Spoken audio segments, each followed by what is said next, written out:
નાકી બેન કેમ છે? બસ મજા. શું તકલીફ થતી હતી? મને કમરમાં દુખતું હતું, હા. પગે દુખતું હતું, ગોઠણે. કેટલો ટાઈમથી તકલીફ હતી આ તમને કમરની? 2 વર્ષ. વધારે તકલીફ પડતી તમને આ?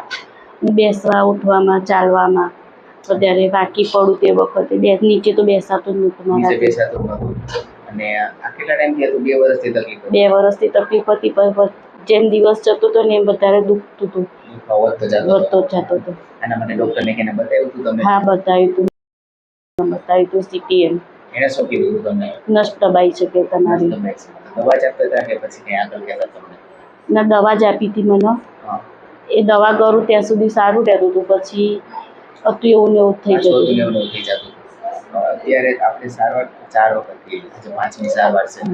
આપણે કર્યા પછી તમને હવે ફેરફારમાં શું આવ્યું? શું તકલીફો મને તો અત્યારે સારું લાગે છે. 10% થોડું એ હતું બાકી પેઇનકિલર, બાકી બધું સરસ. બેસવા ઉઠવામાં, ચાલવામાં, રોટલી કરું તો બી હવે તકલીફ નથી પડતી. પેલા ગોઠણમાં કમરમાં બેમાં દુખાવો થતો હતો. અત્યારે કઈ તમારી દવા કેવું ચાલુ છે? ના, કઈ નહીં ચાલુ. આપણે કઈથી દવા કેવું આપ્યું હતું કે દવા વગર જ તમને સારું? મને દવા વગર જ સારું. પહેલા દિવસે પહેલી સિટિંગમાં મને આપી હતી 2 ગોળીઓ ઇમરજન્સી માટે. ઇમરજન્સી, પણ એ મેં નથી કરી. નહોતી લેવી પડી.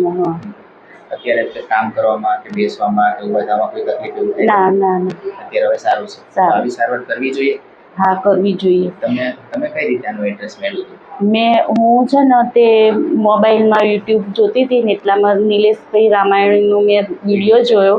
પછી હું ડીપમાં ગઈ અંદર તો આપણે અમદાવાદનું મેં લીધું. પછી મેં અહીંયા ફોન કર્યો તો મેં કોઈ દવા વગર સારું થઈ જતું હોય તો દવા ના ખાવી પડે, અને સારું થઈ જતું હોય તો અહીંયા જ જવાય એમ. અત્યારે કઈ દવા કેવું ચાલુ કઈ જ નહીં. તમે કામ બધું કરી શકો? બધું કરી શકું છું. અમને જે તકલીફ હતી ને કમરમાં નસ દબાણી અને ગોઠણમાં છે ને હજી શરૂઆત જ થઈ હતી, બહુ વધારે નહોતું. ગોઠણમાં સ્ટાર્ટિંગ સ્ટેજ જ હતો કામના હિસાબે. આપણે શું કર્યું? આપણે આ બોલ સેટિંગ થેરાપીથી આપણે નસને છૂટી કરવાનું જ કામ કર્યું.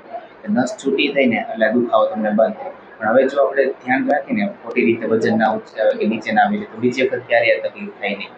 તો આવી સારવાર કરવી જોઈએ. હા, કરવી જોઈએ. 100% કરવી જોઈએ. દવા ખાવા કરતા આ સારી. દવાથી કેવું થાય કે આડઅસર થાય, નુકસાન થાય?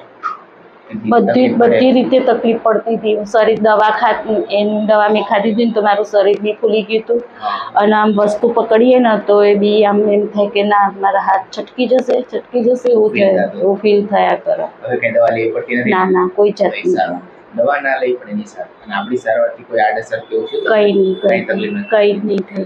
આપણે જે કરીએ છીએ મેનિપ્યુલેશન જ કરીએ છીએ, થેરાપી જ કરીએ છીએ. એનાથી કેવું થાય છે કે શરીરમાં જે દબાણ છે, જે આ ટાઇટનેસ મસલ છે, રિલેક્સેશન, આ દુખાવો બંધ થાય છે. આજની સારવાર કરી. હા.